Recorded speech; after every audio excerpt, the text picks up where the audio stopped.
Man, if you thought I was bad at Lucio, you haven't seen anything yet. Welcome to Overwatch. The game we pick only one hero and refuse to switch. We lose the game and I break my body pillow. And today we are doing just that with Genji. Codename Angry Japanese Yelling. Listen, man, if you thought I was bad at Lucio, you have not seen a thing. Genji. Okay, all the heroes from here and on, there's a reason they came last. There is a reason. This is the reason. Just accept it. So lore-wise, Genji is a Shimada brother, along with his brother Hanzo. Part of a noble and prestigious family, Genji wanted no part in being a member of the organization and lived the life of a playboy. He played games, slept with women, the whole 9 yards. Most of the clan was angry with Genji's father coddling him and allowing him to do this, especially in the eyes of Hanzo. When their father passed, Hanzo and Genji's emotions reached an all-time high and led to a very violent confrontation that ended with Genji's apparent death. However, rescued by Overwatch and healed by Dr. Ziegler, aka Mercy, he now struggles with the duality of being half human and half robot, making humans dislike him due to the Omnic crisis, and Omnics not fully see him as one of their own. However, under the guidance of Zenyatta, he attempts to seek personal closure and forgive his brother for what he did to him. Genji and Hanzo's relationship is definitely one of the best and most interesting parts of Overwatch lore. There's a nice duality between them, and some of the comments they make to each other are pretty savage in-game. Overall, if there's ever any major kind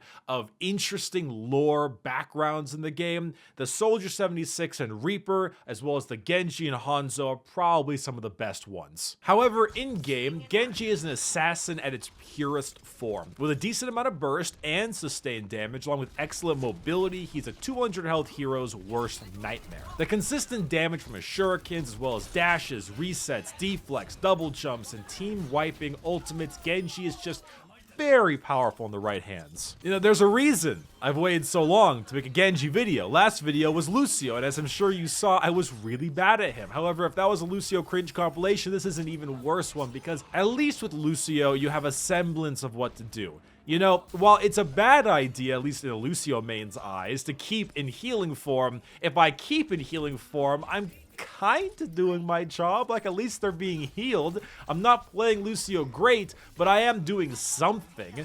With Genji, there are only so many games of bronze damage dealt to heroes I can get before I start to lose my mind. Because with Lucio, you're doing stuff, right? Like, you are healing them. That is the case. With Genji, I'm not even doing the one thing I'm supposed to do, which is dealing damage. I am complete dead weight. Until you practice him enough. And I will notice that as I played more Genji, I started to get slightly better at him as more and more I started learning his kit and his movement. Genji takes a lot of practice, but as you can tell from a lot of Overwatch montages, the Overwatch League, and Genji main streamers, he's really, really good if you're also really good.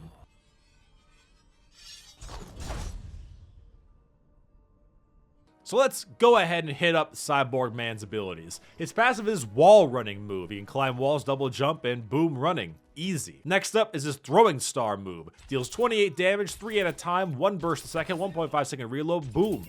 Stabbed. Next is his 3-star move. Same damage, slightly slower fire rate, goes in a fan, boom, similar. Next, his dash move. Deals 50 damage, 14 meter range, 8 second cooldown, kills reset cooldown, boom.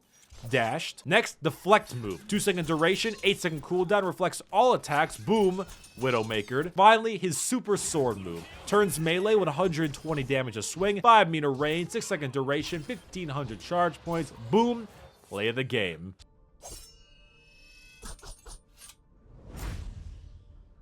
So gameplay-wise, Genji is one of those characters I mentioned before where he's just not one of the guys I'm good at. Constantly back and forth harassment on squishies is his game, and staying alive is also his game, and both of these games I'm bad at. As a tank main, I want to be a big boy who goes in, doesn't die immediately, who charges in as Reinhardt and doesn't really care and starts swinging at people without any regard. It kind of sucks playing Genji if you're bad at him because you just get destroyed by a lot of heroes so long as it isn't a 1v1. When you try to go in on somebody, the team turns around and starts trying to attack you. Now, in a normal 1v1 with a regular Genji player, Genji can beat pretty much every hero in the game in a 1v1, minus like 2 or 3. And even those 2 or 3, you can at least run away from. Between your difficult to hit hitbox, your speed, your burst damage, and your post-burst damage, you really put the hurt on. And it's fancy too. See a Genji flying in and out, dodging shots, taking out healers, and getting out unscathed is really cool. Just getting in there, fanning your knives, doing a quick melee dash combo, getting that burst damage, getting the melee hit, then deflecting all the incoming shots, and running away and double jumping out of there. It's a lot of fun. You're an assassin.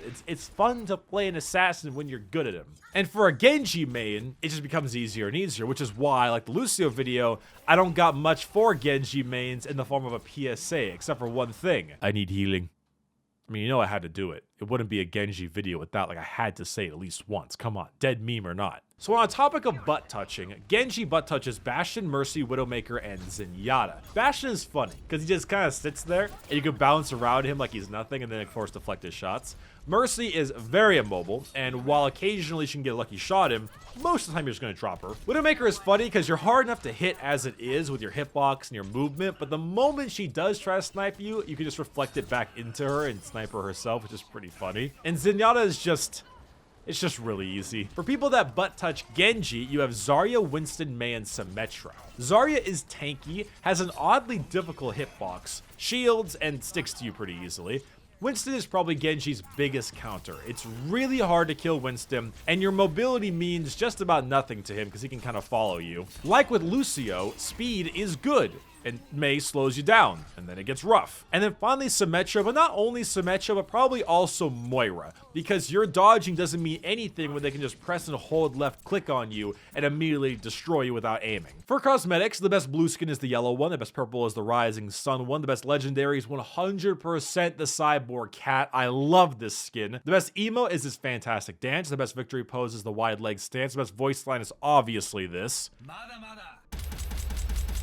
I am still on my bullshit about the Halloween sprays, and the best victory pose is the warrior salute. So let's wrap up Genji.